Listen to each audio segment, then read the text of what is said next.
Hi, good evening. I'm Constable Rob McDonald from 55 Division, and I'm here in the Beach Hill neighborhood with the Neighborhood Association, and tonight we're going to do a home security review for the entire neighborhood using one of the residents' homes. So we're going to point out positives and negatives that we see at the home tonight. So I hope you really enjoy this video.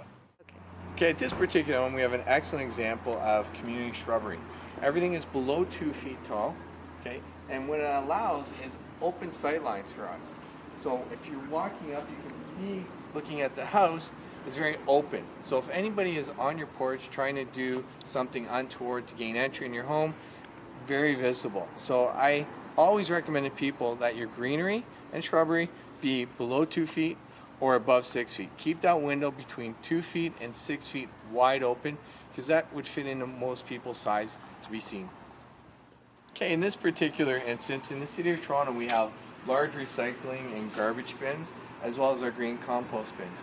We also have a very large raccoon population in Toronto. Makes great enjoyment out of the green bins. So quite often you'll see things like this where somebody will place a brick on top of the green bin to help prevent access by the raccoons. The only problem is, this can now be used to gain entry into your home. This can easily go through a window or through a glass pane in the door. So what we want to do is we want to remove items like this, eliminate opportunity. Okay, in Toronto we have these very large recycling and garbage bins. Very big, very strong, very sturdy. Problem being is they're so sturdy they can be turned into ladders. Ladders can be used to gain entry in the second floor of a home. So I would encourage people to take them, turn them around, and secure them to your deck or to your house. Don't allow them to be moved around and be used against you. So garbage day is only once a week, so the other 6 days a week, there's no reason why you can't be secured to your home. So if you don't have one of these large gray or blue bins, but you do have a ladder at the side of your house, make sure you secure it to the house as well, because we don't want to provide opportunity for those to gain entry into our homes. Okay, as you will notice, in between these two homes, there's not a whole lot of natural light, and at night, there's no artificial light. So I would encourage the owners of these homes, one of them, to place a motion sensor light halfway up to illuminate this pathway. So if they have to access the backyard in the evening, that their pathway is lit and they don't risk tripping over anything. Or should somebody try and sneak down between the two houses, that they too would be quickly illuminated and we'll move on. Okay, here we have one motion sensor light towards the back of the house and a set of stairs going into the basement. It's important, again, to illuminate any areas that appear darkened at night, especially if you're inside. If this external light goes on, you'll know that somebody is on your property, and it'll be easy to call police. In this particular case, the homeowner has built an enclosed area underneath their porch. Great way to store stuff, out of sight, out of mind. People won't know what's available. And when it's secure like this, it won't be stolen. Okay, here we are on the family's back deck, and you'll notice they have external lights. This is a great way to light up their backyard, so should anybody intrude, be easily visible for the family if they're inside the home. So unfortunately on this porch, you see a very nicely decorative number sign, but it's not illuminated, the numbers are kind of small, and in an emergency situation it would be very difficult for police or fire or paramedics to find this house number. So I always encourage people have nice, large, bright numbers, so at nighttime or in an emergency, people will be able to get to your home quickly. Another thing I noticed on this porch is this very energy efficient dim bulb. Brighter is better, especially at night. Again, mature street like this, if people come up on this porch late at night when most people are asleep, they would be illuminated by a nice bright light that, like this, is pointing down, but probably not bright enough. So I would encourage the homeowner here to change the light bulb. And do you have any advice on what kind of locks should be used on a door? That's an excellent point. Locks, whenever you buy a home or you have a home renovated, always change your locks, because you may have hired a contractor and you may trust the contractor. But if that contractor has brought in subcontractors and handed them keys to your home, you have no idea how many keys may be floating around out there. So I always encourage people, anytime you move into a new home or you've had renovations done, please change your locks. What I like about this particular door is the shaded glass area. So you can't just walk up to the porch and get a good look inside. You really have to poke your head around, which provides a level of security for the homeowner, that people can't just get up on their porch and look inside. So at this point, we're going to go inside and see how well the homeowner has done in securing their stuff. Whenever you change your lock on the door, always take a look at your door frame. If it's an older frame, it may not hold. So if somebody was to push heavily against the door, your lock will stay in place, your door will stay in place, but your frame may give away. So I encourage people to go out and increase the size of the strike plate. Here is your average door size strike plate, but I encourage it to be much longer. Also in this home, we have an alarm system keypad. People often ask, "Officer, are alarm systems a good thing?" And I'll tell them, it's an added piece of security. It's a time-delayed response for the police. We do not get here immediately. So count on a 4 to 5 minute delay minimum for us to be able to answer an alarm call. So if it's a piece of your security, it's great. If it's your only security, not so good. Okay, quite often in homes, people will have a key rack inside their door. I would recommend you get rid of it, because we can creatures of habit, and if we hang our keys by our door, same thing. If somebody looks inside, they will see house keys, car keys, and these days most car keys have fobs.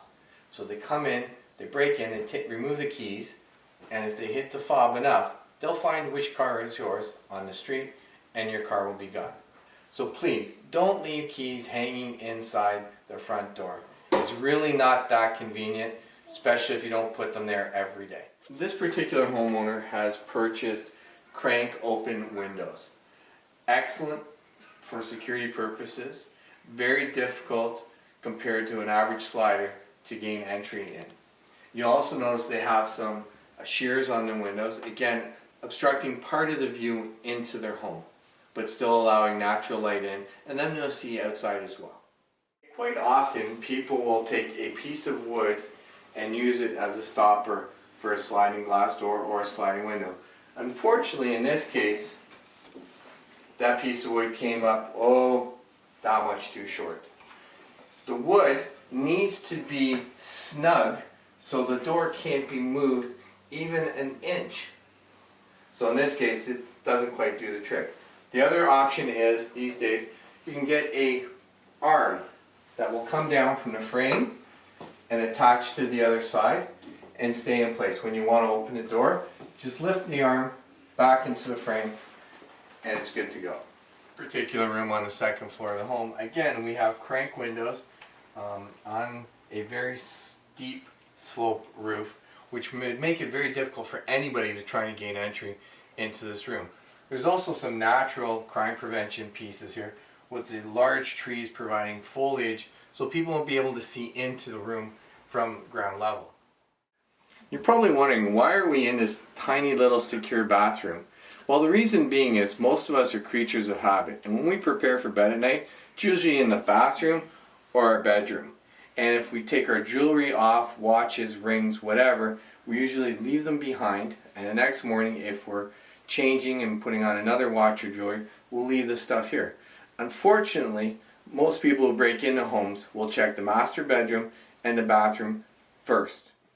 Here we are in the children's bedroom, and you're thinking, why are we here? There's not a whole lot of security or safety risk. Well, actually there is one, and it's this window. We're on the second floor of a house, and as you can see, the window is fairly close to the ground. So a small child, if they had the ability to open it even a little bit, could tumble out. In this particular case, this window has a piece that will stop the window from, there we go. Will stop the window from going any further up than that much. So it's an excellent piece of engineering by the window company. It'll help give parents a peace of mind as well, that that window will open no more than that space. Again, we have really good crank windows with secondary locks, because there is a small roof out here. If somebody really wanted to try and get an entry, they could get on the second floor roof and try and come through the window. But with these blinds, it prevents them from seeing what room they're getting into and what may be behind the blinds. As well as it's very open to the street because there's no big trees or foliage. So if anybody got on this roof, the neighbors hopefully would call 911.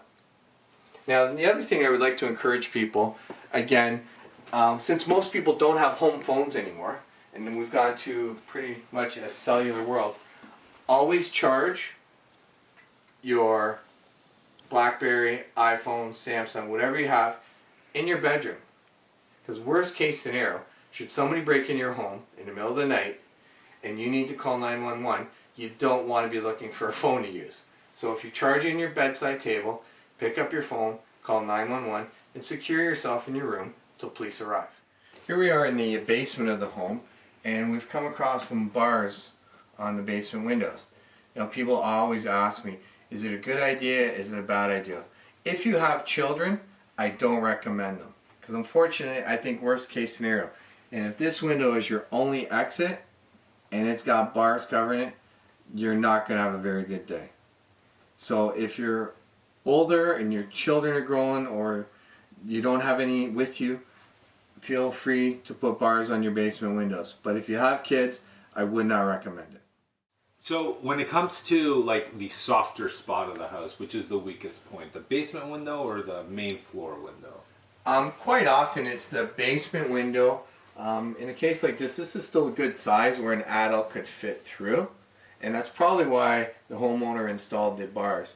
So this particular window faces onto the laneway between two houses, out of sight, out of mind. So if somebody got themselves into that spot, they could work on that window pretty quickly, and that would be a softer target than the front window. Right. So yes, it depends on the house, depends on the location of the window, depends on the type of window.